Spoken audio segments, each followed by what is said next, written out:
Pangbumagsak sa mga kabahayan sa Brazil. Nakaligtas kaya ang piloto at ano naman ang nangyari sa mga residente doon? Aalamin po natin yan mula sa mga detalye ng balitang ibabahagi maya-maya.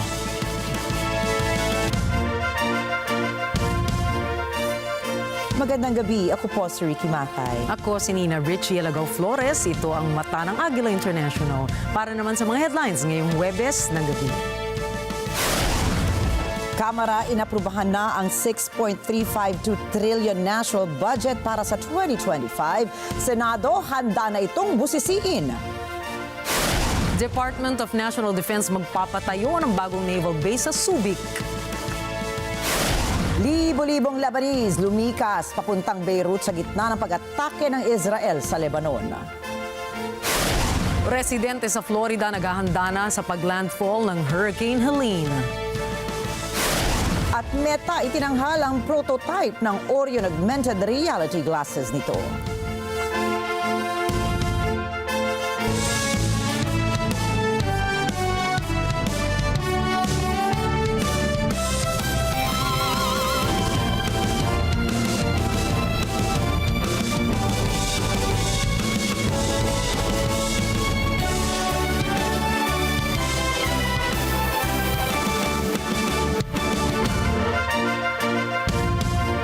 Aprobado na ng mababang kapulungan ng Kongreso ang panukalang 6.352 trillion pesos national budget sa ikatlo at huling pagbasa.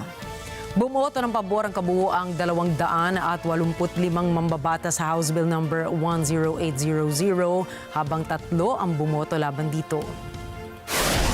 Inaprubahan ito isang araw matapos isertipika ni Pangulong Ferdinand Marcos Jr. ang naturang panukala bilang urgent. Samantala, napagkasunduan ng Kamara na gawing 733 million pesos ang 2025 budget ng Office of the Vice President o OVP mula sa naunang 2.037 billion pesos.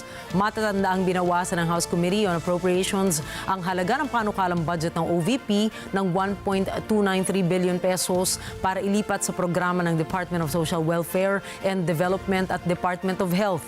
Binigyan din naman ni House Speaker Martin Romualdez na on time o nasa oras ang pag-aproba sa 2025 national budget bilang kahandaan ng pamahalaan na pondohan at isagawa ang mga nakahanay na programa at flagship projects. At handa na ang Senado na tanggapin at busisiin ang kopya ng House version ng panukalang 6.352 trillion pesos national budget para sa taong 2025.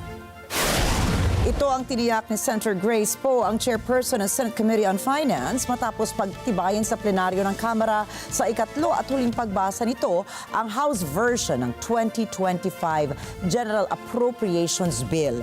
Batid sa schedule na napagkasunduan ng dalawang kapulungan, ipapasa sa Senado ang budget bill sa October 25. Sinabi naman ni Senator Poe na pagkatapos ng kanilang budget hearings at transmittal ng General Appropriations Bill, sisimulan na nila ang pagbubuo ng committee report sa Senado para sa naturang national budget.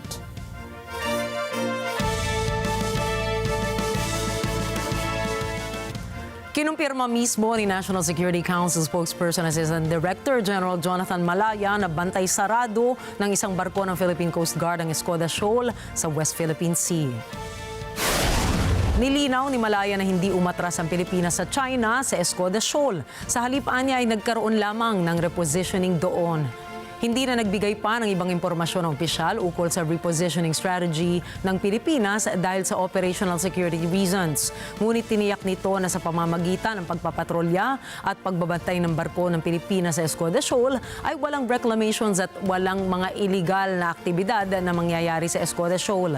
Ang Escoda Shoal ay may layong 75 nautical miles mula sa Palawan at nasa loob ng exclusive economic zone ng Pilipinas. Ngunit pilit na inaangkin ng China ang teritoryong ito.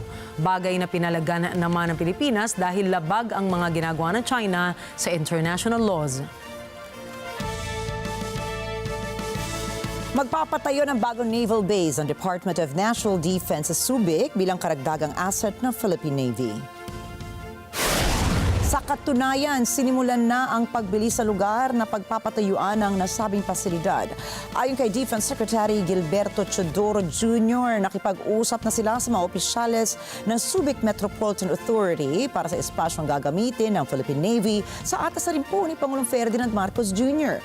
Tinukoy ng kalihim na may angkop na lugar na sila para ipatayo ang main operating base. Inaasahan naman na makukumpleto ang naturang base bago matapos ang taong 2028. Binigyan din ni Chodoro na kailangan ng Philippine Navy ng bagong pasilidad para sa karagdagang 10 corvettes at frigate na bibilhin sa katapusan ng taong 2028.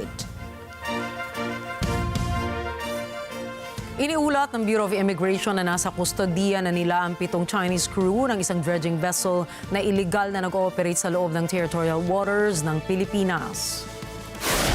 Inaresto ng Philippine Coast Guard sina Kang Yinxi, Wei Jiarui, Zhuang Chugen, Kuo Yibin, Lin Zongshen, Liu Xinfu at Chen Min. Noong imbestigahan, La at sila ay walang kaukulang papeles at tanging tourist visas lamang ang dala. Kasalukuyang dinala ang mga Chinese nationals sa isang pasilidad ng Bureau sa Camp Bagong Diwa, Bikutan habang naghihintay ang kanilang deportation order. Ayon kay Immigration Officer in Charge Joel Anthony Viado, ang operasyon na ito ay nagsisilbing malinaw na mensahe na ang Pilipinas ay hindi isang playground para sa mga iligal na dayuhan. Tiniyak ng National Food Authority o NFA na sapat at matatag ang buffer stock ng bigas sa Pilipinas. Sinabi ni NFA Administrator Larry Lacson na mayroong 5 araw na nationwide buffer stock ang bansa. Anya, katumbas ito ng mahigit 3.1 million na sako ng bigas. Paliwanag pa ni Lacson na dati nang nakapag-imbak ang bansa ng aabot sa 157,000 metrikong tonelada ng palay. Inaasahan din anya na madaragdagan ito kasabay ng pagpasok ng panahon ng anihan ng mga palay. Dati nang inihayag ng Department of Agriculture na magpapatuloy ang mataas na buying price ng NFA. Ang NFA ang ahensyang ng gobyerno na bahala sa procurement o pagbili ng palay mula sa mga lokal na magsasaka ng Pilipinas.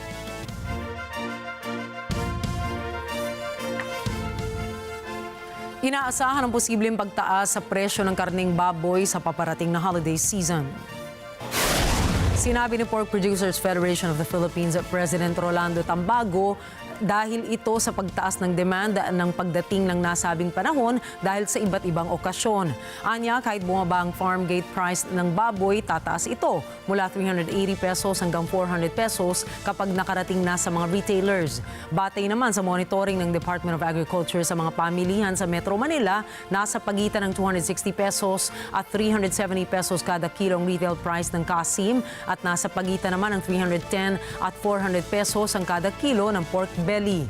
Gayunpaman, sinabi ni Tambago na mayroon pa ring sapat na supply ng baboy dahil mababa ang demand para sa baboy sa mga nakaraang buwan bunsod ng African swine fever sa bansa.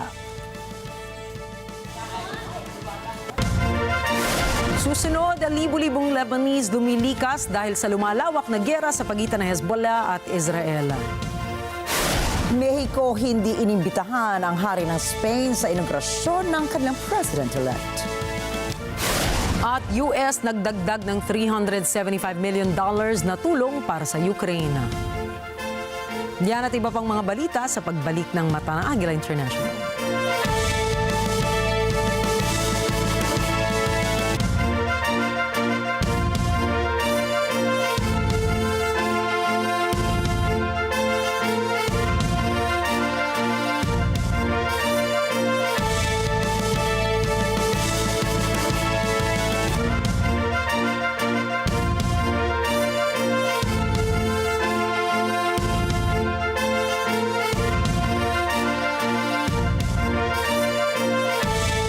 This portion is brought to you by 318 Automart. May init na issue at malalim na talakayan. Wala namang scandals, wala namang corruption issue or anything of that magnitude to to warrant a change in leadership. Ang news commentary show na matapang at may paninindigan. Kita mga, ito ngayon may Chinese mafia, nakakakuha ng mga authentic na Filipino birth certificate. Well, ako because nga sabi ko, ibabalance mo lang naman yan eh. So, maging mas stricto lang tayo, siguro taasan natin yung ante. Ano sa palagay nyo? Monday to Friday, 8 to 10 a.m. Dito lang sa NET25. Together sa NET25 sa NET25. Mula sa NET25 News, ako po si Alex Santos. At ako naman po si Ali Soto. Matatag, matapang at matapat na balitaan. Yan ang aming ihahatid Lunes hanggang Biyernes. Alas 6 hanggang alas 7:30 ng gabi. Mata ng Agila Prime Time dito sa NET25.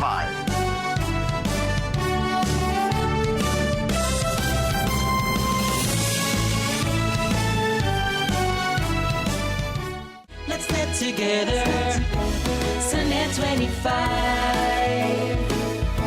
sa NET25. This portion is brought to you by Robic Builders.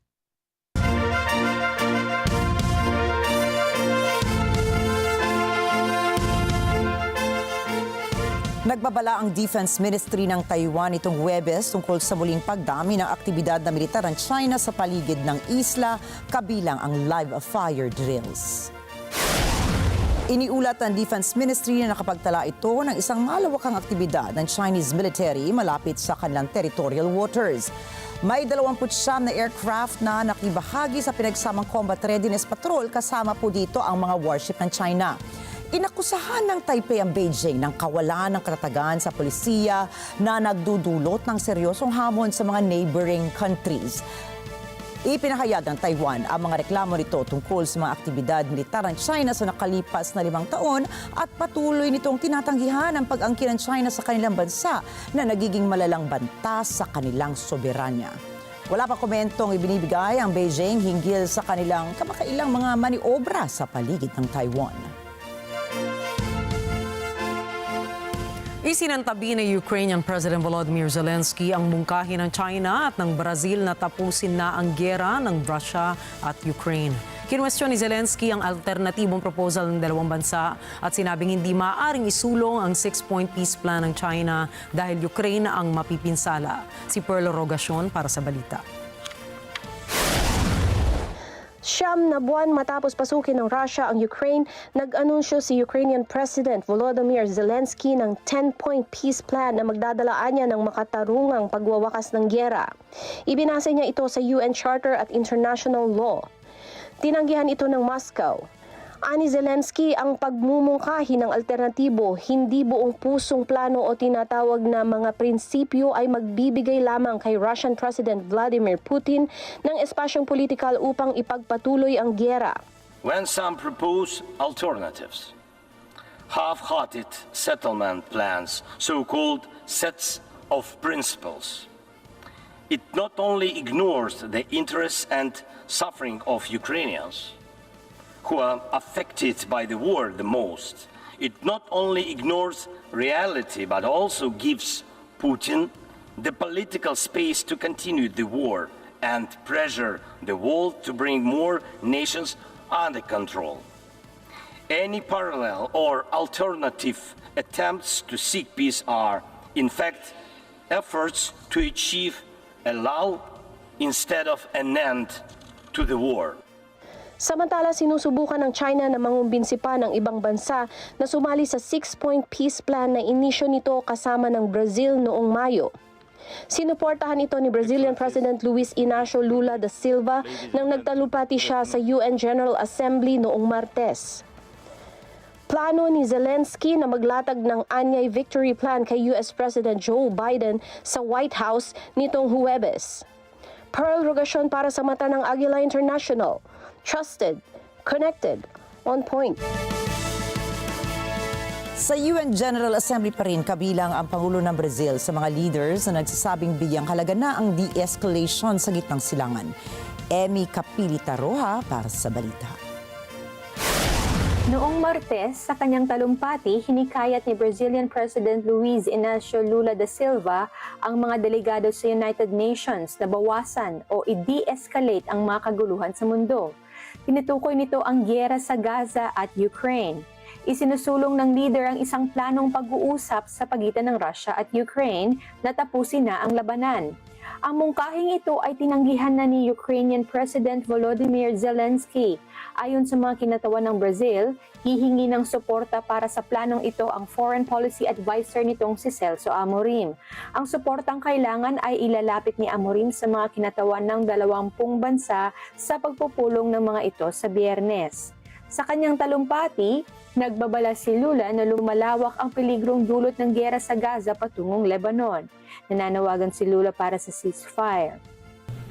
Os gastos militares globais cresceram pelo 9º ano consecutivo e atingiram 2 trilhões e 400 bilhões de dólares. Samantala, nananawagang muli si Lula para sa reforma ng United Nations. Aniya, hindi ginagampanan ng ahensya ang tungkulin nitong kumatawan sa buong mundo at pigilan ang mga gera. Mais de 90 bilhões de dólares. Em Gaza e na Cisjordânia, assistimos a uma das maiores crises humanitárias da história recente e que agora se expande perigosamente para o Líbano.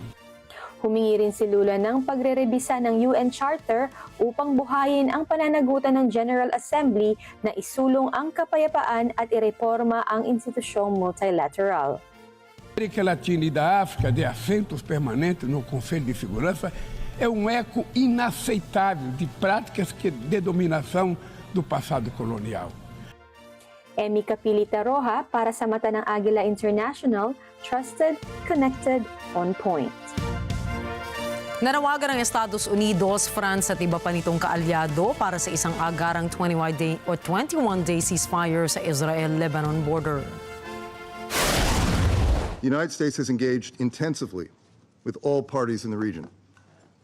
Our aim is clear: to avert a broader war that we believe is in no party's interest, not the people of Israel and not the people of Lebanon. J'ai tenu à demander, au nom de la France, une solution diplomatique est possible. Ces derniers jours, nous avons travaillé avec nos partenaires américains à une plateforme de cessez-le-feu temporaire de 21 jours pour permettre les négociations. Cette plateforme va être rendue publique très rapidement et nous comptons sur les deux parties pour l'accepter sans tarder afin de protéger les populations civiles et permettre qu'une négociation diplomatique s'engage. Sa isang joint statement na pinalabas ng White House ay nanawagan ng Estados Unidos, France, Australia, Saudi Arabia at ang European Union para sa panandaliang ceasefire sa Israel-Lebanon border. Dagdag pa nito ang paghikayat sa Israel at Hamas na tuluyan ng maipasa ang ceasefire plan sa pagitan ng kanilang kampo. Ayon sa isang senior White House official, ang tigil putukan na ito ay magsisimbolo ng isang blue line o demarcation line sa gitna ng dalawang partido na magbibigay daan sa negosasyon patungo sa isang diplomatikong solusyon sa gitna ng Hezbollah at Israel. Ginawa ito bilang isang tugon sa pahayag ng Israeli military chief na posibleng magsagawa ang Israeli military ng isang ground assault na posible namang maging mitya ng paglala ng kanilang hidwaan sa isang tuluyang digmaan sa Middle East. Sa naganap na United Nations General Assembly ay naging pangunahing paksa ng talumpati ni US President Joe Biden ang paghihikayat sa mga kapwa niyang pinuno ng Estado na suportahan ang kanyang advokasya sa pagbabalik ng kapayapaan sa rehiyon. I know many look at the world today and see difficulties and react with despair, but I do not. I won't. As leaders, we don't have the luxury. I recognize the challenges from Ukraine to Gaza to Sudan and beyond. War, hunger, terrorism, brutality, record displacement of people, a climate crisis, democracy at risk, strains within our societies, the promise of artificial intelligence and its significant risk. The list goes on. But maybe because all I've seen and all we have done together over the decades, I have hope. I know there is a way forward.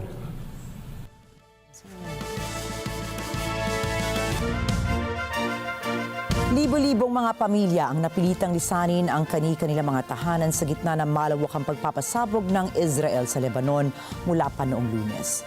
Sa kasalukuyan po, may 558 katao na ang namamatay doon at may 1,835 naman ang sugatan. Marjorie Quintos po para sa detalye. Marami sa mga lumilikas mula sa Lebanon ay patungong Hilaga sa Beirut at dumaraan sa masisikip na mga kalye. Umaasa silang makarating sa mas ligtas na lugar.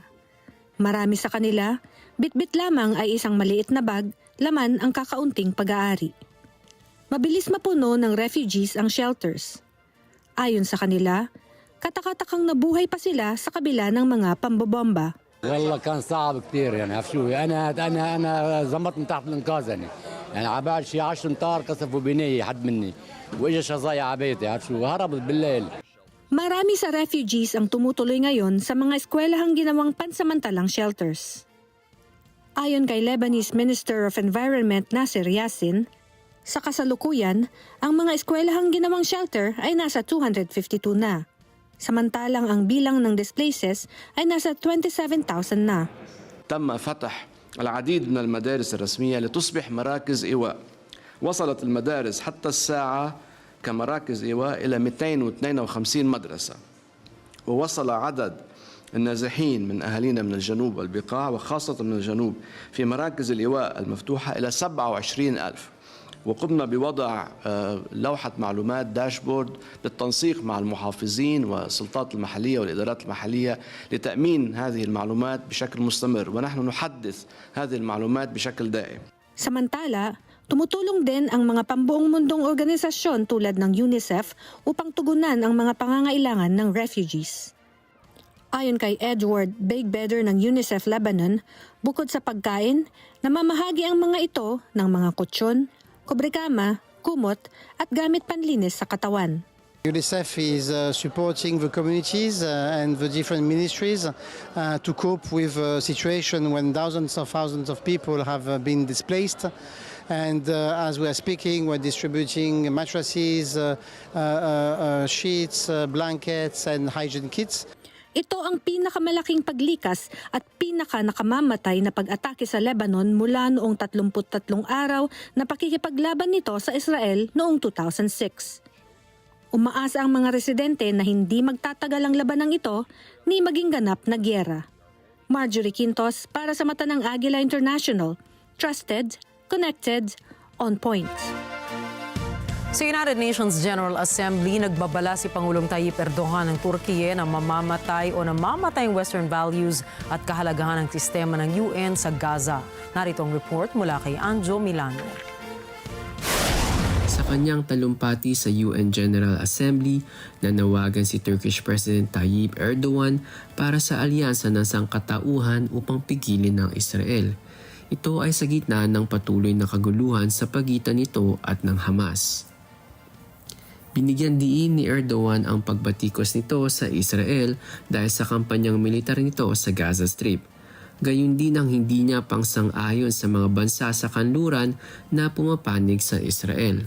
Anya kasabay ng pagkamatay ng mga bata sa Gaza, namamatay na rin anya ang halaga ng United Nations. Namamatay na rin anya ang katotohanan pati na ang mga sinasabi ng kanluran na ipinagtatanggol nito. Bir lokma kuru ekmek, bir yudum su, bir tas çorba bulamadığı için bugüne kadar yüzlerce Gazze'li çocuk öldü, halen de ölüyor. Gazze'de sadece çocuklar değil, aynı zamanda Birleşmiş Milletler sistemi ölüyor. Hakikat ölüyor. Batı'nın savunduğunu iddia ettiği değerler ölüyor. Matagal nang kinokondena ng Turkey na miyembro ng NATO ang kampanyang militar ng Israel sa Gaza Strip.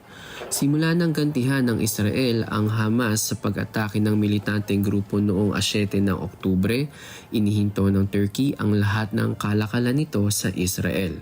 Sumali rin ito sa pagsasampa ng kasong genocide laban sa Israel sa World Court. Pinabulaanan ng Israel ang akusasyong ito at sinasabing ang operasyon nito sa Gaza ay bilang pagtatanggol sa sarili laban sa Hamas. Dagdag ni Erdogan, yaong mga nagsasabing tumatrabaho sa ceasefire ay siya rin nagpapadala ng mga armas at ammunition sa Israel. Ito anya ay kawalan ng sinseridad at ng pagiging makatotohanan. Dagdag pa ni Erdogan na nanindigan ang Turkey para sa mga taga-Lebanon habang tinatarget ng Israel ang Hezbollah.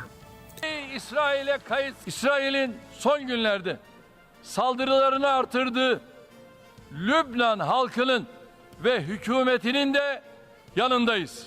Anjo Milano para sa mata ng Agila International. Trusted, connected, on point. Nanindigan naman si Israeli Prime Minister Benjamin Netanyahu na ipagpapatuloy ng Israel ang pag-atake sa militanteng grupong Hezbollah sa Lebanon. Ito ay hanggang sa makamitaan nila ang kanilang layunin sa digmaan na maibalik ang mga na-displaced na mga sibilyang Israeli sa kanilang mga tahanan sa northern border. Iginit din ng Israeli Prime Minister sa mamamayan ng Lebanon na hindi sila ang punterya ng digmaan at binalaan ang mga ito laban kay Hezbollah leader Hassan Nasrallah. Ayon naman kay Israeli military spokesperson Rear Admiral Daniel Hagari, ginawa na umano ng Hezbollah ang southern Lebanon at Bekaa Valley na isang combat zone. Sinabi din ni Hagari na napatay sa airstrike sa southern suburbs ng Beirut ang Hezbollah missile and rocket unit commander na si Ibrahim Kibasi nitong hapon ng Martes kasama ng dalawang iba pang commanders. Kinumpirma naman ng Hezbollah ang pagkamatay ni Kibasi. Si Kibasi po ay isang key figure sa pag-activate ng mga missiles at responsable sa ilang serye ng pag-atake sa mga teritoryo ng Israel.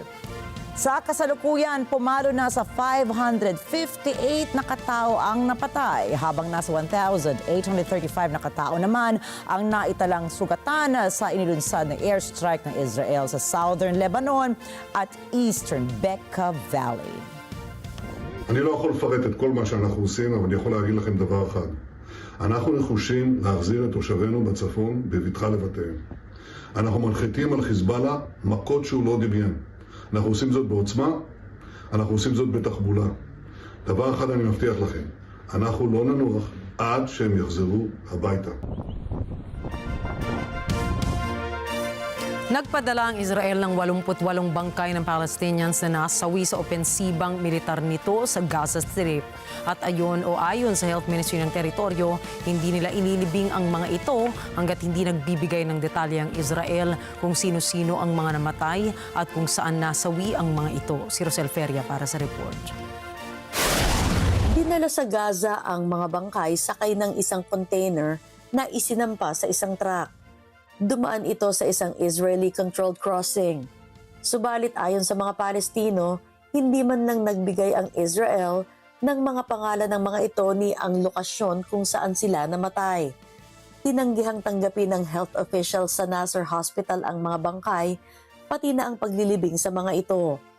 Nanawagan ang mga opisyal sa International Committee of the Red Cross o ICRC na humingi ng detalye sa Israel. Ayon sa Health Ministry, hindi nila itutuloy ang proseso ng pagtanggap sa container hanggat hindi kumpleto ang impormasyon ukol sa mga bangkay upang sa ganoon ay makilala ang mga ito ng kanilang mga kamag-anak. Ayon sa Hamas-run Gaza Government Media Office, nagbalik ng Health Ministry officials ang driver ng truck, bit-bit ang mga bangkay ng mga Palestino sa Israeli crossing kung saan idinaan ang mga ito. Ayon sa Red Cross, hindi sila sangkot sa proseso ng paglipat. Ayon sa ICRC, karapatan ng mga pamilya na makabalita ukol sa kanilang mga mahal sa buhay at ilibing ang mga ito ng maayos at may respeto. Para sa isang ina na nawawala ng anak, tila pati pag-asang mailibing ng maayos ang mahal sa buhay ay mailap na rin. شوفوا هيا جثث رمينها رموها للناس رموها بالشوارع رموها بالشوارع مش عارفين اهالي مش عارفين جثثهم هاي رمينا بالشوارع بالكوتا هيا الكتروني هاي هذا مسكرين عليهم ما احنا مش عارفين نشوفهم رمينا. وين الدول العربيه وينها؟ تيجي تطلع تشوف تيجي تشوف الدول العربيه ولا عبالها الاولاد بيعمل هيك حسب الله ونعم الوكيل على كل واحد مسؤول. Sa ilalim ng international humanitarian law, sino man ang namatay sa armadong labanan ay dapat tratuhin ng may dignidad. Ipinag-uutos ng batas na mahanap sila, makolekta at mailikas upang masiguro na walang mawawala. Rosel Feria para sa Mata ng Agila International, trusted, connected, on point. Ipinagtanggol ng President-elect na Mexico ang desisyong huwag imbitahan ang hari ng Espanya sa kanyang inaugurasyon. Cuando se niega la corona española, no solamente al perdón que engrandece a los pueblos, no los avergüenza, sino que los engrandece. Y además no hay una respuesta oficial al presidente de la República, no solamente a Andrés Manuel López Obrador, sino al presidente de la República, representante del pueblo de México, de la nación, del Estado mexicano. Pues evidentemente no solamente es un agravio al presidente, al hombre, sino al pueblo de México. Ang diplomatic issue na ito ay nagbabadyang madungisan ang inaugurasyon ni President-elect Claudia Sheinbaum sa Mexico City. Noong nakaraang Miyerkules, sinabi ni Sheinbaum na tanging si Prime Minister Sanchez lamang ang naimbitahan na dumalo sa naturang okasyon. Ito ay di umano'y dahil hindi direktang tumugong si King Felipe VI sa isang personal na liham na ipinadala ng Mexico noong 2019. Nagpahayag naman si Spanish Prime Minister Pedro Sánchez ang pagtutol sa desisyon ni Sheinbaum. El gobierno de España considera a México como un país hermano. O sea, España y México somos pueblos hermanos. Y por tanto, nos parece absolutamente inaceptable el que se excluya la presencia de nuestro jefe del Estado. Un jefe del Estado, por cierto, que ha participado en todas las tomas de posesión. Bilang protesta, inihayag ng gobyerno ng Spain na hindi ito magpapadala ng kinatawan sa naturang inaugurasyon. Inanunsyo ng US ang dagdag na $375 million aid package para sa Ukraine. I'm determined to ensure the Ukraine has what it needs to prevail in its fight for its survival. Tomorrow, I will announce a series of actions to accelerate support for Ukraine's military. But we know Ukraine's future victory is about more than what happens on the battlefield. It's also about what Ukrainians do to make the most of a free and independent future. Ayon sa White House na ito ay bilang pagpapakita ng walang humpay na suporta nila sa Ukraine para tuluyang labanan ang pananakop ng Russia. Ang nasabing aid package ay kinabibilangan ng mga karagdagang artillery, air defense, anti-tank missiles at mga kritikal na weapons at equipment. Magugunitang nanguna si US President Joe Biden at ilang mga world leaders na dumalo sa United Nations General Assembly ng suporta kay Ukrainian President Volodymyr Zelensky. We're committed to providing Ukraine with the resources it needs to build back stronger than it was before. This war has shown the Ukrainians can do anything they set their minds to. Today, we show the Ukrainians, you're not alone. You're not alone in this fight. You're not alone in the reconstruction that comes after.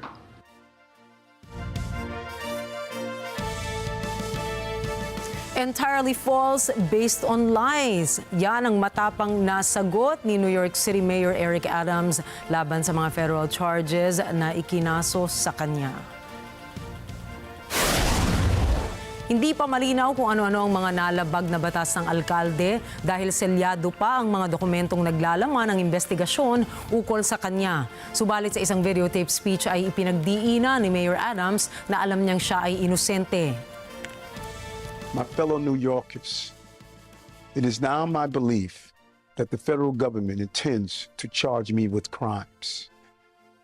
If so, these charges will be entirely false, based on lies. But they would not be surprising. I always knew that if I stood my ground for all of you, that I would be a target. And a target I became. For months, leaks and rumors have been aimed at me in an attempt to undermine my credibility and paint me as guilty. Just this past week, they searched the home of our new police commissioner, looking for documents from 20 years ago, just 1 week after he joined my administration. Enough. I will fight these injustices with every ounce of my strength and my spirit. Binanggit din ni Adams na agad siyang hihiling ng isang pagdinig upang marinig ng mga New Yorkers ang katotohanan. Nangako rin siya na patuloy na magsisilbi bilang alkalde ng New York City kahit na sunod-sunod ang pag-alis ng kanyang mga tauhan. Kamakailan ay nagbitiw sa administrasyon ni Mayor Adams sina NYC Schools Chancellor David Banks, Health Commissioner Ashwin Vasan at New York Police Department Commissioner Edward Caban. Iba-iba ang dahilan ng tatlong opisyal sa kanilang pag-alis sa pwesto, subalit naniniwala ang ibang mga analysts na posibleng may kinalaman ito sa lumalamig na relasyon ni Mayor Adams at ni US President Joe Biden dahil sa issue ng illegal migration. Susunod, lumalakas sa bagyo sa Florida, nagdulot ang malawakang paglilikas sa estado. Meta ay nilabas na ang prototype ng isang augmented reality glasses. At Lady Gaga maglalabas ng bagong album para sa kanyang bagong pelikula. Mga detalye ng mga balita sa pagbabalik na Mata ng Agila International.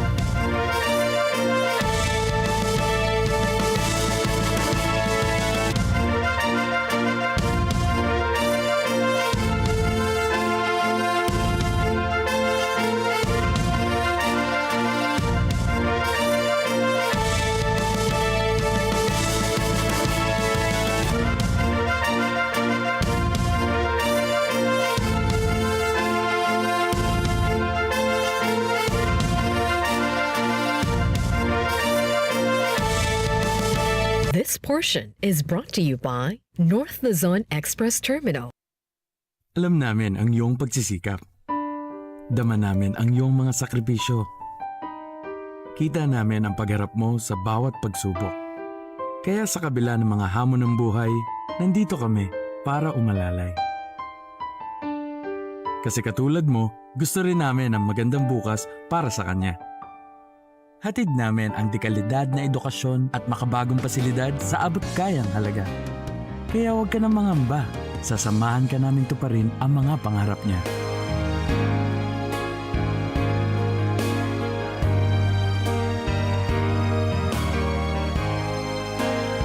Maaasahan mong sulit dito ang mga pinagsikapan mo. Sa aming mga makabagong pasilidad at sistema ng edukasyon. Ilalabas natin ang aking talino at mga kakayahan niya. Kahit sa munting halaga, makakasiguro ka na makakasabay siya sa mabilis na pag-ikot ng mundo. Sa New Era, karamay mo kami sa bawat hamon. Kaagapay mo kami sa bawat hakbang. Kasama mo kami sa bawat ngiti at tagumpay.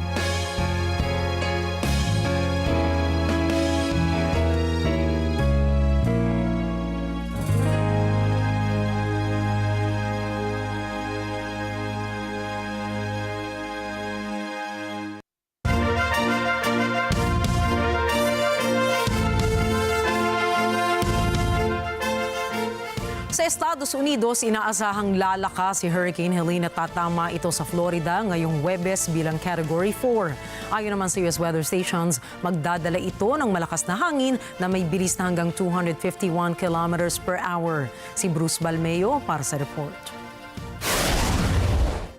Noong Miyerkules, dumaan si Helene sa Gulf of Mexico at inaasahang palalakasin pa ng mainit na tubig ng Gulf bago bumagsak sa panhandle ng Florida sa Huwebes ng gabi doon. Higit sa 40 milyong katao mula sa Florida, Georgia at Alabama ang nasa hurricane at tropical storm warnings.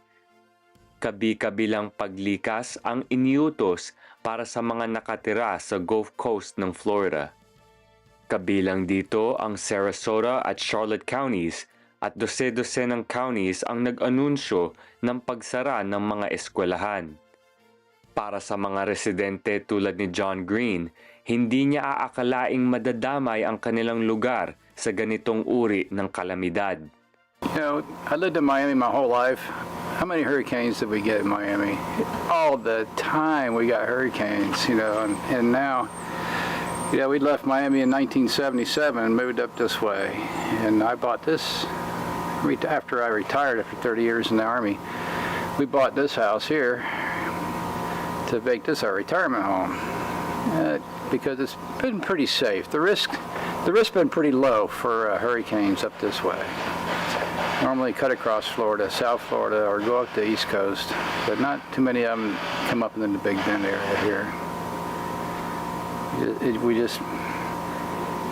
Sometimes you get frustrated. It's time to rethink what we're going to do. Ayon naman kay Frankie Johnson na hindi pa nakakabawi mula sa nakaraang bagyo, inaasahan na niya na walang matitira sa kanilang ari-arian pagdaan ni Helene. It's just been it's been a whirlwind. I mean, last year when Idea hit, we lost everything. I've heard of hurricanes, but I've never eyewitnessed one. The damage that it just. I mean, when you cross that cattle gap out there, it looked like a bomb that went off in here. And they're saying this one's going to be worse than that one. So, you know, we're looking at. There's probably not going to be much left. So we're trying to get our stuff out. There's a lot of people that's trying to rebuild that hasn't gotten rebuilt yet. And, you know, here they go again. Ikatlong bagyo si Helene sa loob ng 13 buwan. Ikalawa itong pinakamalakas na tatama sa lugar. Humampas ito sa Cuba at nagbagsak ng 8 pulgadang tubig sa loob lamang ng 24 oras. Bruce Balmeo para sa mata ng Agila International, trusted, connected, on point. Bumagsak po ang isang blimp sa mataong lugar sa Brazil. Makikita po sa video ang aktwal na pagbagsak ng blimp sa mga kabahayan ng Osasco neighborhood. Ayon sa lokal na ulat, inarkila ng Sao Paulo FC team ang blimp bilang bahagi ng kanilang promotional campaign. Batay pa sa ulat ng mga otoridad, dakong 12:06 ng hapon nang naganap ang insidente. Pahayag naman ng National Civil Aviation Agency, lumipad galing sa hangar ang blimp para sa test flight bago ang scheduled game ng kupunan. Wala nang napaulat na nasaktan sa mga residente. Subalit, dinala naman sa pagamutan ang piloto ng blimp matapos mailigtas ng mga bomberong rumisponde sa crash site. Nagsagawa na ng investigasyon ang Aeronautical Accident Investigation and Prevention Center para alamin ang sanhi ng pagbagsak ng blimp. Nakunan sa kamera ang isang rare squid o pusit sa isang deep dive expedition sa Tonga Trench, ang pumapangalawa sa lalim ng Mariana Trench. Ayon sa Mindanao Iwa Deep Sea Research Center and the Inkfish, ang pusit ay kilala sa tawag na big fin squid. Nakita ang pusit sa 3,300 meters below surface ng Tonga Trench. Paliwanag ng grupo, karaniwang natatagpuan ang mga big fin squid sa Hadal Zone, mga 6,000 meters deep o mas malalim pa. Taong 2001, dating kilala sa tawag na mystery squid ang nasabing pusit. Batay sa salaysay ng Research Center, patungo sana ang surveillance vessel nito sa Horizon Deep nang nahagip ng kamera nito ang pusit. Patuloy naman ang pag-aaral ng mga siyentipiko sa kung ano man ang makikita pa nila sa pinakailalim na bahagi ng dagat. Ito ay sa layong makatagpo pa sila ng mga panibagong findings sa hindi pa napupuntahang parte ng deep sea.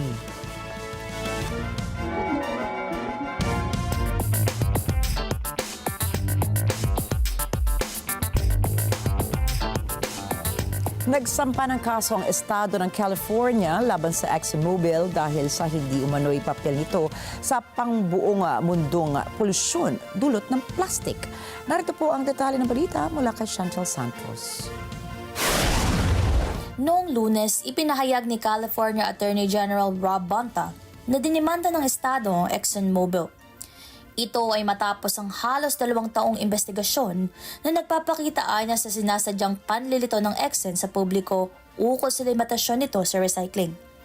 Ayon kay Bonta, nais ng kanyang tanggapan ng impormasyon ukol sa pagpapromote ng Exxon sa advanced recycling technology nito na gumagamit ng prosesong pyrolysis. Ang pyrolysis ay isang proseso kung saan ginagawang langis ang mahirap i-recycle na plastic.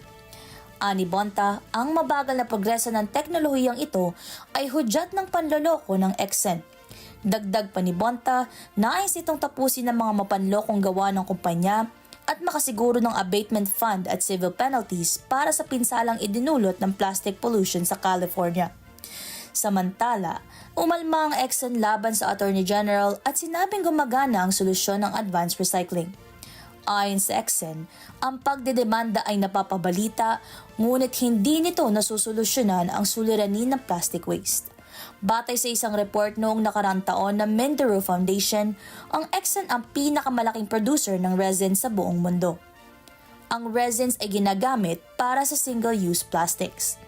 Ang pagsasampang ito ng California ay bago ang huling round ng Global Plastic Treaty negotiations na gaganapin sa Busan, South Korea sa pagtatapos ng taon. Chantel Santos para sa Mata ng Agila International, trusted, connected, on point. Hindi masisilayan si Elon Musk sa isang international investment summit na gaganapin sa United Kingdom sa October 14. Ito ay dahil hindi siya inimbita ng British government dahil sa mga naging komento niya laban kay Prime Minister Keir Starmer.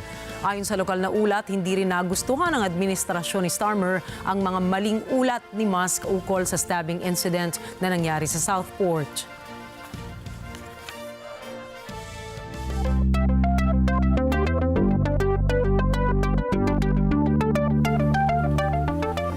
Itinampok ni Meta CEO Mark Zuckerberg ang prototype ng Orion Augmented Reality Glasses nito.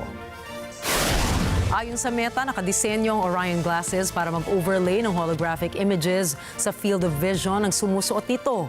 May timbang na halos 100 gramo ang Orion Glasses kung saan ay makikita ang pagkakaiba ni sa Meta Quest at Vision Pro ng Apple. Gumagamit din ng eye tracking at voice control features ang Orion para sa navigation ng mga apps. They need to be glasses. They're not a headset. No wires. Less than 100 grams.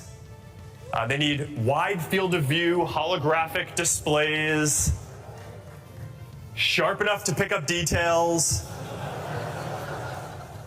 bright enough to see in different lighting conditions, large enough to display a cinema screen or multiple monitors for working wherever you go, whether you're in a coffee shop or on a plane or wherever you are. And you need to be able to see through them. And people need to be able to see through them too and make eye contact with you. Where this isn't pass-through, this is the physical world with holograms overlaid on it. Paliwanag ni Zuckerberg, nasa development stage pa ang ganitong technology. Dahil dito ay kumpiyansa ang Meta Chief na kaya nitong paunlarin pa ang Orion sa mga darating na taon. Umaasa rin si Zuckerberg na makakalikha ang Meta ng isang augmented reality device na kayang lampasan ang performance ng smartphones o ang smartphones ng Apple at ng Google.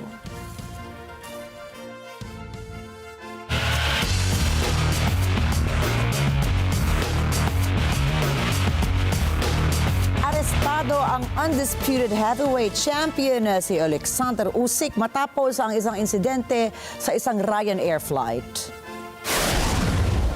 Naaresto ang kampiyon sa Krakow matapos silang pagbawalang makasakay sa eroplano papuntang London upang mapanood ang laban ni Anthony Joshua at Daniel Dubois. Nag-viral sa social media ang video nito kung saan makikita ang 37 anyos na Ukrainian boxer na nagpupumilit makasakay matapos niyang hindi maabutan ang final boarding call ng kanyang flight. Ayon naman sa kanyang promoter, nakatulog lamang ito sa waiting area habang inaantay ang kanilang flight. Dagdag pa nila na naayos na ng Ukrainian Embassy at ng Polish Police ang nasabing insidente. Nakatakdang kalabanin muli ni Usyk si Tyson Fury sa isang rematch na gaganapin sa Kingdom Arena, Riyadh, Saudi Arabia sa December 21.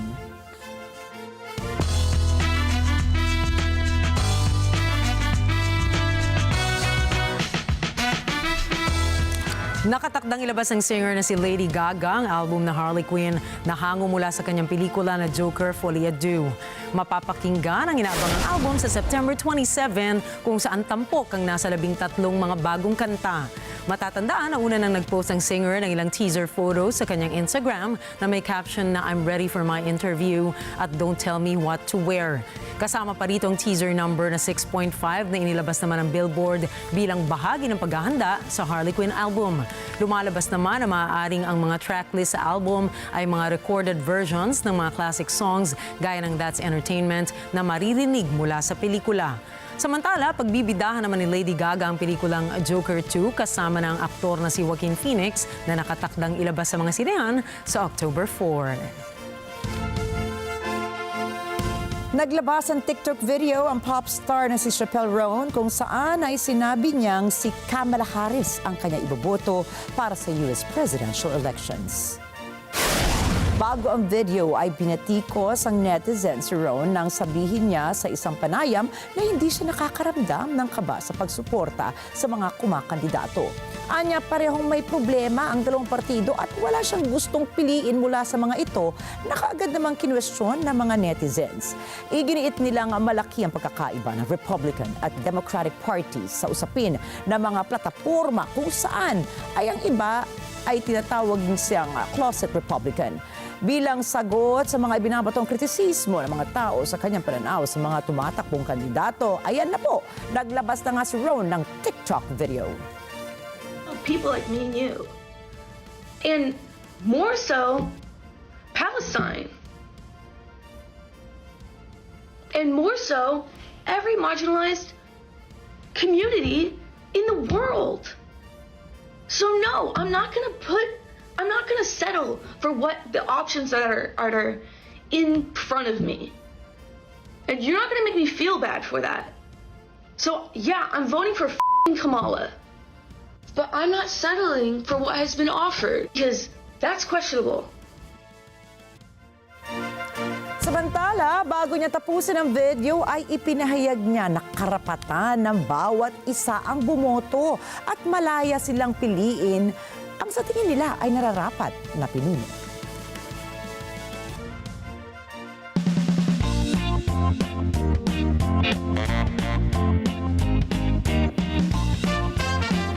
Nakatakdang isubasta ang isang rare diamond necklace na posibleng pagmamay-ari ng dating French Queen consort na si Marie Antoinette. Inaasahan na aabot sa higit sa $2 milyong ang halaga ng nasabing kwintas na may bigat na 300 carats. Binubuo ang kwintas ng 3 hanay ng diamonds na may kasama pang diamond tassels na sa magkabilang dulo. Ayon sa chairman at head ng Royal and Noble Sales ng Sotheby's na si Andre White Coral, ay isa ito sa mga pambihirang pagkakataon na makahawak ng alahas mula sa 18th century. Dagdag pa niya ay natatangi ang disenyo nito kung saan kapansin-pansin na napanatili ang orihinal na ganda ng kwintas. Samantala, patuloy ang ginagawa nilang pagsasaliksik sa malalim na kasaysayan na pinagmula ng kwintas kung saan ito ay nakatakdang isubasta sa November 11. Dinipensahan po ng wellness influencer na si Liv Schmidt ang kanyang weight loss advice content. Ito ay matapos maban ang kanyang TikTok account. Iniginiit niyang gusto niya ang pagiging skinny at wala siya nakikitang mali sa mga bagay na kanyang sinasabi online. Bukod dito ay aabot sa 700,000 ang followers na mayroon siya sa TikTok kung saan tampok ang kanyang mga fitness at maging diet hacks na videos. Tanyag sa kanyang mga linya mula sa content ay ang mga linya na Skinny Girl Essentials at What I Eat in a Day series. Sa kabila nito ay inulan naman ang kanyang content ng iba't ibang kritisismo mula sa mga lisensyadong dietitians. Pahayag nila ay hinihikayat ni Liv ang mga viewers na magkaroon ng di umano'y disordered eating habits dahilan para i-shut down ang kanyang account. Sa ibang balita, nakarating na sa Hong Kong ang 2 panda na iniregalo ng China mula sa probinsya ng Sichuan. Sinalubong ng mga opisyal sa paliparan ng Hong Kong ang dalawang panda na sina An at Keke. Agaw pansin dito ang inihandang mga laruan na may disenyo ng panda at ang nakalatag na red carpet. Bukod dito ay aabot na sa 6 ang kabuuang bilang ng mga panda na mayroon ng bansa na siyang kinikilalang pinakamataas sa talaan ng financial hub. Naniniwala naman ang mga mambabatas na makatutulong ang paggamit ng mga hayop sa pagpapataas ng turismo at sa pagpapaunlad ng ekonomiya. Samantala, maninirahan ng dalawang panda sa Cerise Ocean Park Theme Park kung saan makikita ang ilang bamboo leaves gaya ng nasa probinsya ng Guangdong. At agaw pansin po ngayon sa social media ang king penguin chick na si Pesto na naging star attraction sa Australian Aquarium. Ayon sa supervisor ng aquarium na Jacinto Early ay may bigat na 22 kilos ang 9 na buwan na si Pesto. Dagdag pa rito ay aabot na sa higit sa 1.9 billion ang views nito sa kanilang social media account. At bukod pa po rito, inaasahan naman nila ang pagpasok nito sa fledging period kung saan ay tuluyan na mapapalitan ang kanyang brown feathers ng itim at puti. Batay sa Global Environmental Group ay kayang tumimbang ng mga adult king penguins na 9.5 kilos hanggang 18 kilos. Samantala, kinikilalang ikalawang pinakamalaking uri ng penguin sa buong mundo ang king penguin. Kasunod po yan ng emperor penguin. At narito po kami para maghatid ng balita saan mang dako ng mundo. Muli ako po si Ricky Matay. Ako si Nina Richie Alagaw Flores. Ito ang Mata ng Agila International. Para naman sa mga balitang nangyari sa iba't ibang panig ng mundo, punta naman tayo kay Alma Angeles para sa Mata ng Agila World News. Take it away, Alma.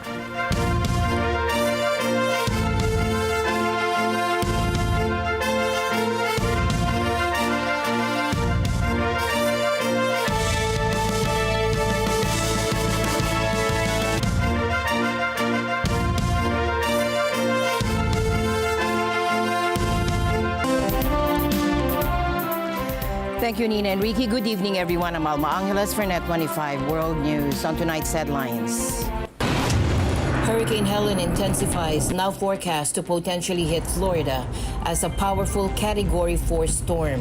The Big Bend area, 15 to 20 feet. Now, I've been here for 25 years. We don't normally forecast surge values this big, so this is pretty significant. And tensions in the Middle East are rapidly escalating. Israeli Army Chief announced that the military is preparing for a possible ground invasion of Lebanon. Hell is breaking loose in Lebanon. An all-out war must be avoided at all costs. The news starts now.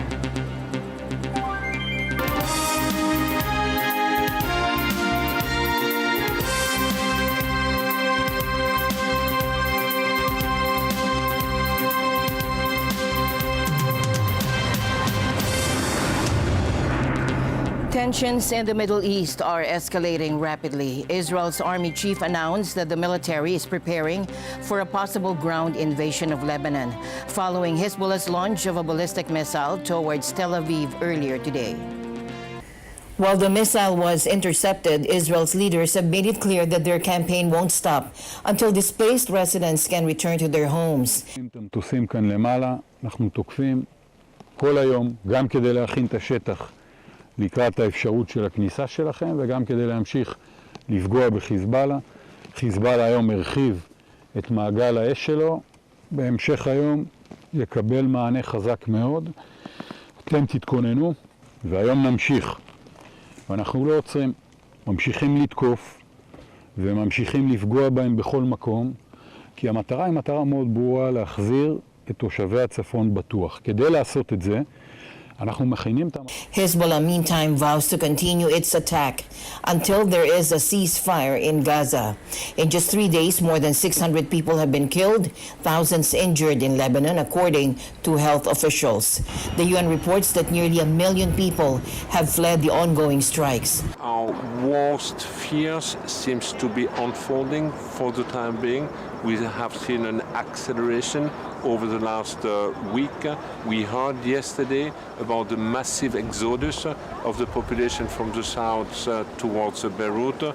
We also heard that 2 days ago was the deadliest day since the end of the civil war in Lebanon. And I would like to echo here what the Secretary General have said to the member states. Don't make Lebanon a new Gaza. As fears of an all-out war grow, Pentagon spokesperson Sabrina Singh stressed the need for diplomacy. So in terms of a ground incursion or ground invasion, that's really for the Israelis to speak to. We certainly don't want to see any action taken that could lead to further escalation in the region. We still believe that there is time and space for diplomacy. We want to see a diplomatic resolution and a solution to prevent an all-out war. Israel's army chief has warned that a ground invasion of southern Lebanon could be imminent, but it's a move Hezbollah appears to be preparing for, hoping to deliver a heavy blow to Israel, even at great cost. As both sides harden their positions, the region braces for what could be an even more devastating conflict, while intense U.S.-led diplomacy continues in an effort to prevent it from spiraling further. UN Secretary General Antonio Guterres issued a grim warning to the Security Council, describing Lebanon as teetering on the edge of disaster. Hell is breaking loose in Lebanon. An all-out war must be avoided at all costs. It would surely be an all-out catastrophe. As well as the people of Israel and the people of the world cannot afford Lebanon to become another Gaza. Israeli Ambassador Danny Danon echoed frustration, saying Israel's years of warnings about Hezbollah's military buildup have been ignored. Israel does not seek a full-scale war. We have made our desire for peace clear to all those who are not blinded by hatred and political agendas. However, Israel is under attack. At the head of the terrorist snake, Iran has spread its venom against innocent Israeli civilians, from the Houthis in Yemen attempting to strangle global trade, to Hezbollah's rocket barrage, from Hamas's practice of rape and kidnapping, to the Shia militias in Syria and Iraq targeting Western personnel. We all know the Ayatollah stands behind it all. The Israeli regime has no intention of pursuing peace or agreeing to a ceasefire. Its real objective is to drag the entire region into a full-scale war. Unfortunately, the United States and United Kingdom unwavering support to Israel has given a carte blanche to them for all sorts of sinister behavior. The ongoing aggression against Lebanon is fueled by the failure of the international community and in particular by the United Nations Security Council to hold Israel accountable for war crimes and genocide in Gaza.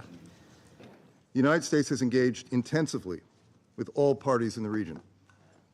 Our aim is clear: to avert a broader war that we believe is in no party's interest, not the people of Israel and not the people of Lebanon. We are gravely concerned by reports that hundreds of Lebanese civilians have died in recent days. We further mourn the deaths of 2 UNHCR staff. At the same time, and as we have repeatedly made clear, the Security Council cannot ignore the origins of this particular conflict between Israel and Hezbollah. Even as we work to avert a broader war, we have been clear that Israel has the right to defend itself against Hezbollah's attacks. In a coordinated move, the U.S., France, and their allies, including Germany, the EU, Saudi Arabia, Qatar, and the UAE, issued a joint statement calling for an immediate 21-day ceasefire along the Israeli-Lebanon border. The temporary truce, they said, would allow space for diplomatic efforts to prevent further escalation. The coalition urged both Israel and Lebanon to endorse the ceasefire and pursue a peaceful resolution. Former President Donald Trump is once again in the spotlight after intelligence officials briefed him on specific and escalating threats from Iran to assassinate him. According to the Office of the Director of National Intelligence, these threats are very real, and they're aimed at sowing chaos in the U.S. Officials believe Iran may be trying to interfere in the upcoming November election, as Tehran does not want Trump, the Republican presidential nominee, to return to office. As you know, there have been 2 assassination attempts on my life that we know of, and they may or may not involve, but possibly do, Iran. Now, why? During his first term, Trump withdrew the U.S. from Iran's nuclear deal, imposed heavy sanctions, and ordered the killing of Iranian General Qasem Soleimani's actions that continue to provoke strong retaliation efforts from Iran. U.S. intelligence agencies say coordinated attacks against Trump have increased in recent months, with law enforcement working diligently to ensure his safety. Speaking out on social media, Trump also warned that any attempt on his life would be a death wish for the attacker. He also thanked Congress for unanimously approving increased funding for the Secret Service. And by the way, I want to thank the Democrats because they just increased funding for the Secret Service, who worked very hard. They increased funding for the Secret Service, and nobody will believe this. It was a unanimous vote. Republicans, every single Republican, every single Democrat present voted in favor. That's the first unanimous vote we've seen in a long time, and that's to increase the funding of the Secret Service. So I thank everybody in Congress. At a rally near Charlotte, North Carolina, Trump addressed the threats with his characteristic tough talk. But we've been threatened very directly by Iran, and I think you have to let them know, because the best way to do it is through the office of the president, that you do any attacks on former presidents or candidates for president, your country gets blown to smithereens, as we say. Last week, intelligence officials revealed that Iranian hackers stole confidential information from Trump's campaign and allegedly passed it on to President Biden's team in June. Tehran has denied these accusations, but it counters that the U.S. has meddled in Iranian affairs for decades. Now, while Trump was addressing security concerns, Vice President Kamala Harris was in Pittsburgh focusing on the economy. Let's listen in. Look, I'm a capitalist. I believe in free and fair markets. I believe in consistent and transparent rules of the road to create a stable business environment. We will take on bad actors who exploit emergencies and drive up grocery prices by enacting the first ever federal ban on corporate price gouging. I will never hesitate to take swift and strong measures when China undermines the rules of the road at the expense of our workers, our communities, and our companies, whether it's flooding the market with steel, inferior, or at all, unfairly subsidizing shipbuilding, or hurting our small businesses with counterfeits.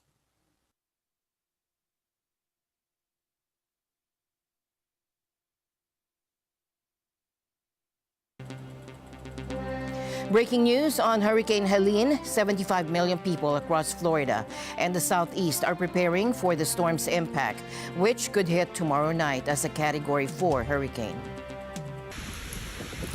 Forecasts show that Florida's Big Bend region may see wind speeds of up to 130 miles per hour and storm surges reaching 20 feet. The National Weather Service has warned that some areas could face unsurvivable storm surges. Storm surge warning is still in effect for basically the entire west coast of Florida, from all the way down here at Cape Sable and Everglades National Park, all the way around the Big Bend, Apalachicola, over to Mexico Beach. Why are they under a storm surge warning? Look at the peak storm surge values. We're going to zoom in here and talk about some specific values. Let's talk about first the Big Bend area, 15 to 20 feet. Now, I've been here for 25 years. We don't normally forecast surge values this big, so this is pretty significant. So if you're in this area here, this purple area here, Horseshoe Beach, Steinhatchee, Cedar Key, you need to be taking this seriously right now. And if you've been ordered to evacuate, you got to do so very, very soon. But the storm surge will extend well beyond where the center makes landfall. Even down here, let's look at Tampa, 5 to 8 feet of storm surge. And if you're wondering why mandatory evacuations were issued for some of the counties in here, this is why. It's based off the storm surge forecast.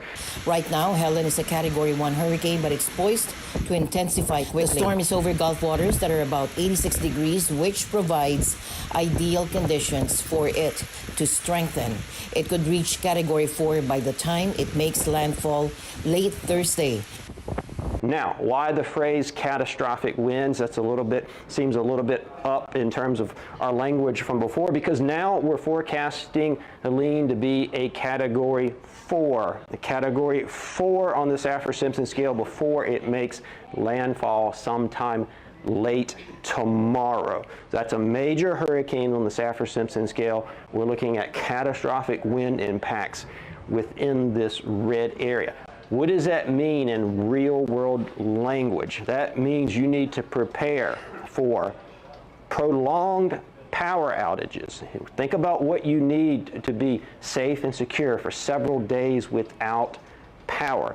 Significant downed trees. So this area in here has a lot of big tree canopy. Those trees are going to come down in those strong winds. Blocked roads, unsafe conditions to be out and about. You need to think about what you need to stay home for several days. Get it and do it tonight. I don't want to put fear in some folks' voice.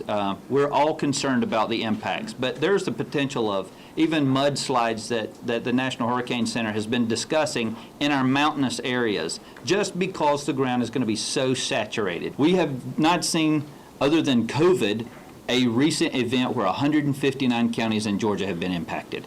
Hurricane Debbie is going to probably be in the $60 or $70 million range so far, and it affected 30 counties with 8 of those receiving IA. So I'm not saying do the math and 5 times that is what we're expecting. I would just simply say this is a wide-scale event with significant implications.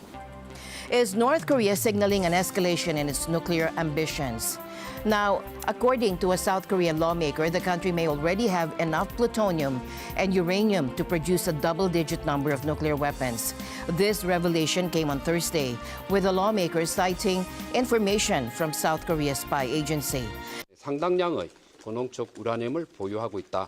그리고 이 부분에 대해서는 이것을 무기화했을 때 상당한 무기를 만들 수 있는 측면이 있다. 최소 2자리 이상은 되지 않겠느냐라는 분석을 하고 있습니다.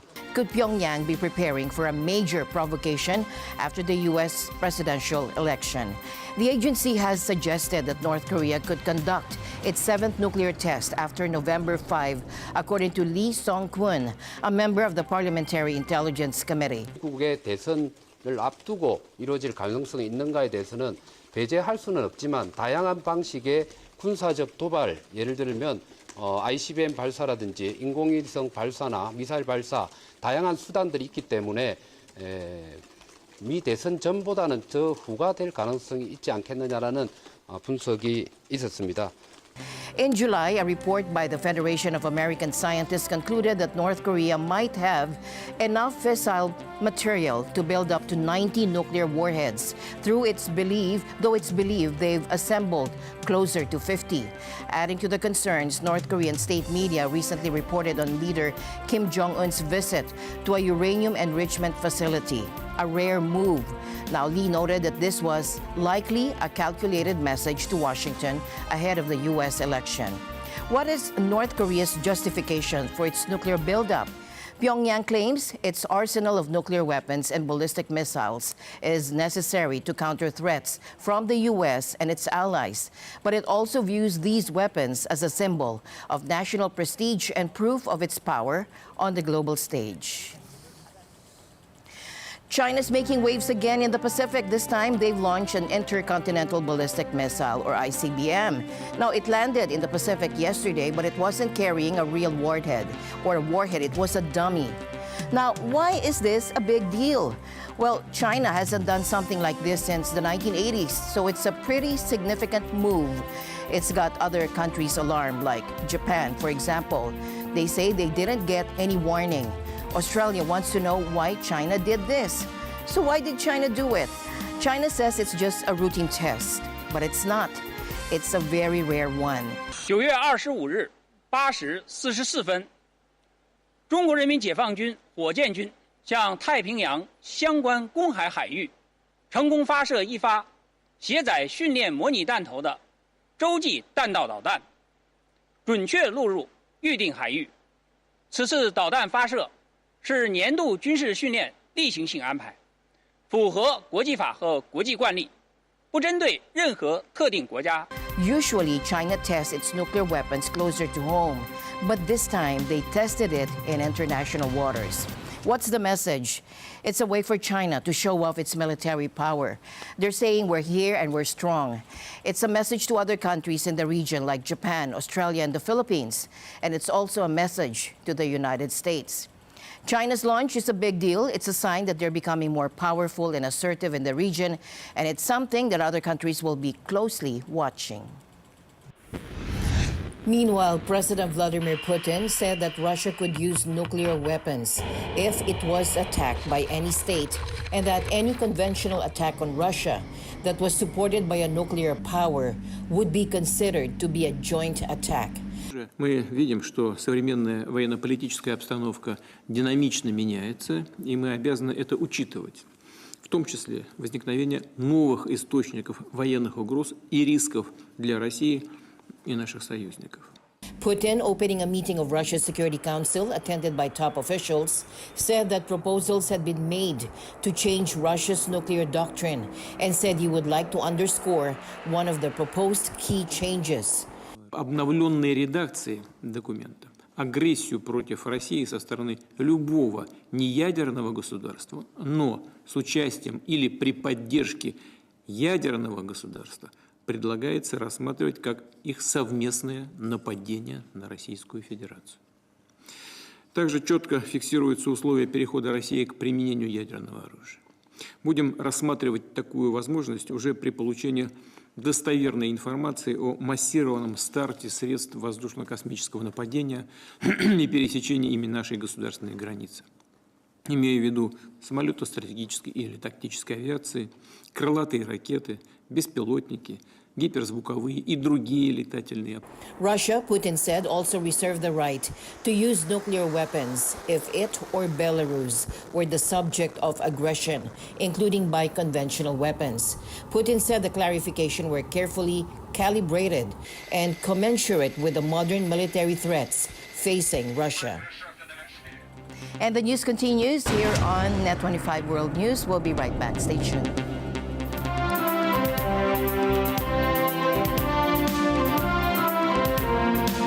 From a purely communication device to camera, the smartphone has evolved. We'll sit down with Ms. Lulu, Brand Marketing Director of Vivo Philippines, to discover how this partnership goes beyond pixels to create a smartphone that's redefining mobile photography. From cutting-edge technology to stunning visuals, we'll explore everything that makes the V40 a must-have. Philippines love to take pictures. I think that's really because the Philippines is really family-oriented. So they treasure all the experience. They want to make it like a memory. Open for business with Cesar Vallejos, Sunday, 9 p.m. Sa NET25. Ang mga maiinit na balita at rumaratsyad ang usapan ng bayan, ihahatid namin sa 100%! 100% ang pagbabalita! 100% talakayan! Lunes hanggang Biyernes! Alas 5 hanggang alas 7 ng umaga! Live na live sa Radyo Agila 1062 Mega Manila! At sa NET25! 100%! Sa NET25, let's get together. Sa NET25. Imagine living on an island so low that rising tides could swallow your home. And that's the reality for the people of Tuvalu, a tiny nation in the Pacific Ocean. Tuvalu's Prime Minister Fileti Teo recently sounded the alarm at a UN meeting. He warned that by 2050, half of the main island, Funafuri, could be submerged.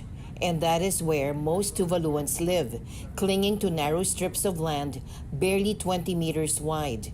Over the past 3 decades, sea levels have risen 15 centimeters in Tuvalu, a rate that's 50% faster than the global average. Sea level rise is a global and a multi-dimensional phenomenon that requires global action and prompt response. No nation, no community can address it alone. For small island developing countries, sea level rise poses an existential threat to our economies, to our culture and heritage, and to the land that nourished our ancestors for centuries.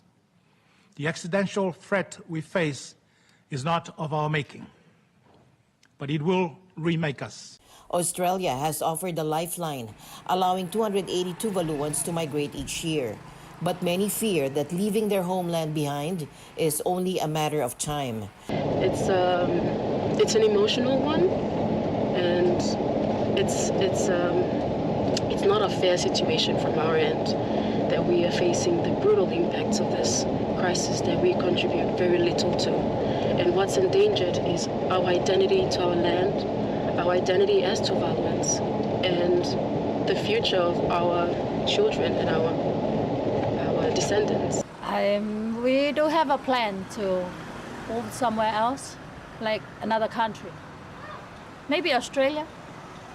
It's a very hard decision to make because we have to leave our country. And to leave a country, we have to leave aside the culture. Tuvalu's diplomats are fighting for international recognition of their plight. They want the United Nations to declare that a nation's sovereignty continues even if it's partially or completely submerged due to climate change. I've been an advocate and a youth advocate for climate mobility, but it doesn't mean that we are right now requiring the movement of people at this stage. What we advocate for is the clear path of people to move when it comes to worst case scenarios. And the Philippine Treaty has put us that, have shown a clear path. But it has to be, it's supposed to be a plan B, not a plan A. It's a desperate plea for survival in a world where the consequences of climate change are becoming increasingly severe. A Japanese maritime self-defense force destroyer has made its first passage through the Taiwan Strait. The destroyer, Sazanami, sailed from north to south on Wednesday, heading to a multilateral exercise in the South China Sea.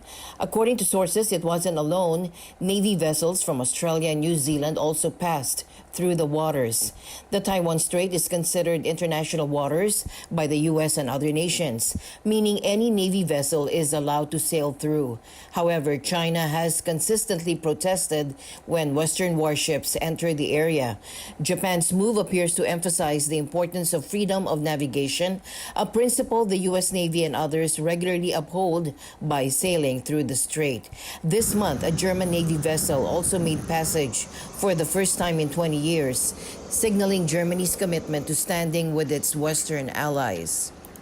Ja, das kann ich bestätigen. Und das Signal ist ein ganz einfaches, was wir immer vertreten haben und auch ich immer vertreten habe. Internationale Gewässer sind internationale Gewässer. Es ist der kürzeste Weg. Es ist angesichts der Wetterlage der sicherste Weg und es sind internationale Gewässer, also fahren wir durch. China on Wednesday said it had successfully conducted a rare launch of an intercontinental ballistic missile into the Pacific Ocean, while leaders of the Quad grouping of Australia, India, Japan, and the U.S. last week expanded joint security steps in Asia's waters due to shared concerns about China. Ever wondered what it would be like to have virtual information overlaid on the real world? Well, Meta Platforms is about to make that a reality with its innovative AR glasses. Take a look. This is Orion. Meta Platforms chief executive Mark Zuckerberg unveiled Orion, the company's first working prototype of augmented reality glasses, during its annual Connect conference on Wednesday. It is a completely new kind of display architecture with these tiny projectors in the arms of the glasses that shoot light into waveguides that have nanoscale 3D structures etched into the lenses so they can diffract light and put holograms at different depths and sizes into the world in front of you. Users will be able to interact with the glasses through hand tracking, voice, and wrist-based neural interface. Zuckerberg said Meta plans to make Orion smaller, sleeker, and more low-cost before releasing it to consumers. Zuckerberg positioned AR technology as a sort of magnum opus when he first pivoted toward building immersive metaverse systems in 2021. Delivering products, however, has been hampered by high development costs and technological hurdles. The company's metaverse unit, Reality Labs, lost $8.3 billion in the first half of this year, according to the most recent disclosures. It lost $16 billion last year. Meta also announced a slew of new AI chatbot capabilities. Meta AI will now respond to voice commands, and users will have the option to make the assistant sound like celebrities, like Judi Dench, John Cena, and Awkwafina. Are live demos risky? Live demos can be risky, yes. Thanks, Awkwafina. Later this year, the company plans to add video generation capabilities and the ability to perform some real-time language translations. And that's it for tonight's broadcast. For everyone here on NET25, I'm Alma Angeles. Thank you all for joining us. Good night.